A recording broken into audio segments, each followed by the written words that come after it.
Ano ba naman kasi yan? Nag-exercise yung tao eh. Itigil mo muna kasi yan. Maraming libre sa barangay ngayon. May pila nga doon, no? Kaso lalaki lang pwede. Kaya inilista na kita doon. Bihira naman oh. Ngayon nga lang ako nag-exercise, maisturbo pa. Bilisan mo kasi. Para ikaw ang maunang maisalang at matapos agad. Oh, sige. Ano ba kasing libre yan? Bakit parang napaka-importante sa'yo? Oo, napaka-importante talaga para sa akin yun. Ano ba kasing libre yan? Ang kulit mo eh. Kanina ka pa eh. Libre tuli. Patuli ka na. Mawa ka naman.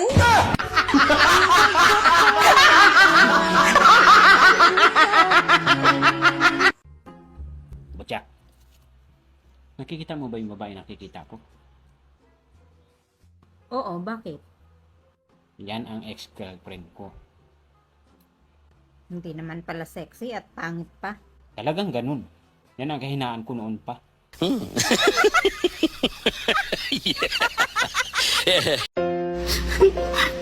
Bakit ka naman ganyan, Baldo?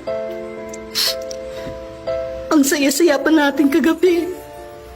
Pinagsaluhan natin ang init sa magdamag. Pero bakit ngayon? Parang di mo na ako kilala.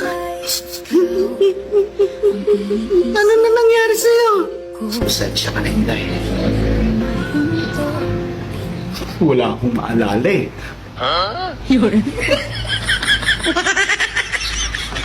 Wala.